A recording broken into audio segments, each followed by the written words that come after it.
Hey everybody, Prepper Nurse 1 here.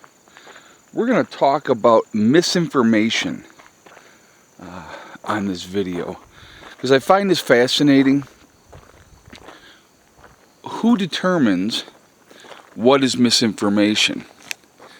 And I always like to try to use myself a lot of times as examples when I'm trying to talk about different things and my own personal experiences that I've dealt with in my life. And so when it comes to misinformation, I have shared aspects of my life. I have shared what happened to me with my children and those type of things. And when you have whoever the powers that be, whoever sits there and scours through all the videos and determines and makes a decision of what is misinformation. And I'm being told, I've had several videos taken down,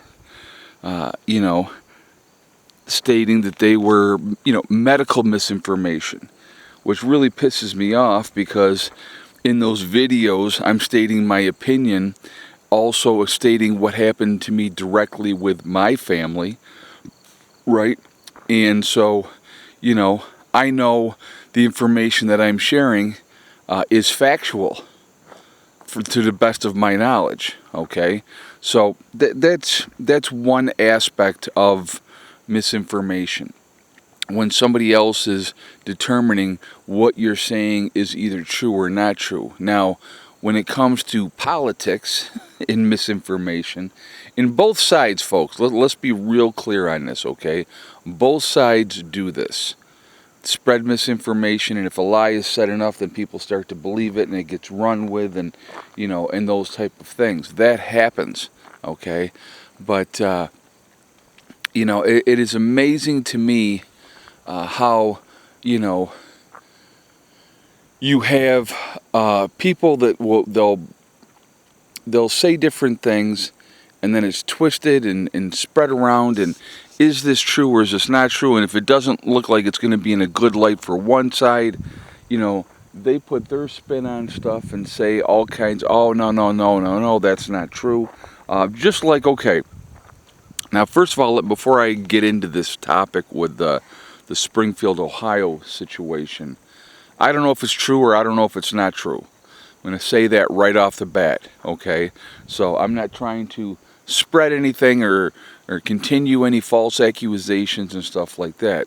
But today I sat down and I watched, and they did there was Rachel Maddow was talking with somebody, and so she was like, oh well, in Springfield, Ohio, there's this Nazi group that walks around carrying Nazi flags. Now this is a quote from her, okay? So something that I watched today. And she said, and they're the ones spreading this disinformation about the Haitians, eating dogs and cats. Now, let me just put it like this. Now, like I said, again, I don't know if it's true. I don't know if it's not true that if they did that or did not do that, the Haitian immigrants, okay? But of course, they are always going to spin it as it's racist. It's definitely not true. They're not doing it. But if you grow up in a culture, folks, okay, so there's another way of looking at things. If you grow up in a culture where it's normal to eat cats and dogs, you go over to certain parts of China, right? That's part of the diet is cats and dogs. So where in the United States, it's oh my God, how could you do that? How could you eat a cat or a dog? Well, it's part of the food that they eat in other cultures, so it's not that big of a deal to them. So could there possibly be some truth behind the rumors? There could be. Like I said, again, I don't know. But again, because it spins things in a bad light for the Democrats in this case with this story, they're going to put on the old propaganda machine and roll out everything that if you say that this is what happened, or if you're talking about saying that this is true type of thing, well then automatically you're a racist and all this other stuff. And I love how that is used so broadly. Okay, it's just like if anybody says anything negative about Harris, well then you're automatically a misogynist, right? You're automatically a racist. Well, what about making true talking points, right? That would be my thing with that whole situation. When you're speaking about somebody and you're being factual and, you know, like, what are your policies? And you're not giving any of that information.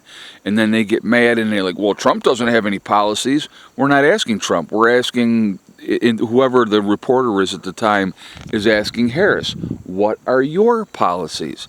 And when you don't give any of that information and you spin the same word salad over and over again, you know, oh, I was raised in a middle class family. Well, good for you. Who cares?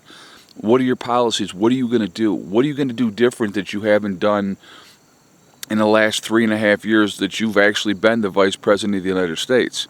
What are you going to do different? Now all of a sudden the border is a concern when it hasn't been before now? I mean, it's nonsense. But again, if you question that narrative or that thought process, then, you know, you're this horrible person and how dare you say anything like that. So it's just that type of stuff. Everything is spun a certain way so that, you know, you're made to feel guilty about you even saying anything, which I find amazing. And they use the racist thing all the time as a way to shut you down. Like, if you're saying this, oh, well, then you're a racist. You don't like women, you know. I mean, it's so ridiculous that it's absolutely insane. So, but anyway, I definitely want to hear your feedback on this type of stuff. A lot of misinformation out there, a lot of things that are said, you know, as far as that goes. And so, you know, who's telling the truth and who's not telling the truth? Folks, I'm going to tell you right now, very hard to say. Very, very, very hard to say. So, I don't know.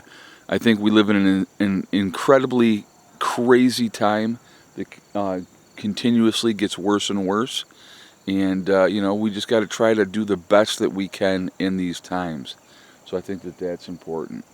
Folks, I want you to remember that we truly are all in this together, that we are really one race called the human race.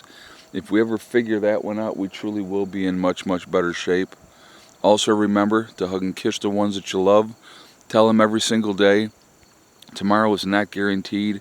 We never know what's going to happen in life, so it's important that we tell the people that we care about every day how we feel. And last but not least, STD, step, thing, and day. One step at a time, one thing at a time, and one day at a time. Whatever you're trying to accomplish, only one stopping you from achieving your goals is going to be you. Be safe. I hope you guys are having a great day, and I will talk to you later.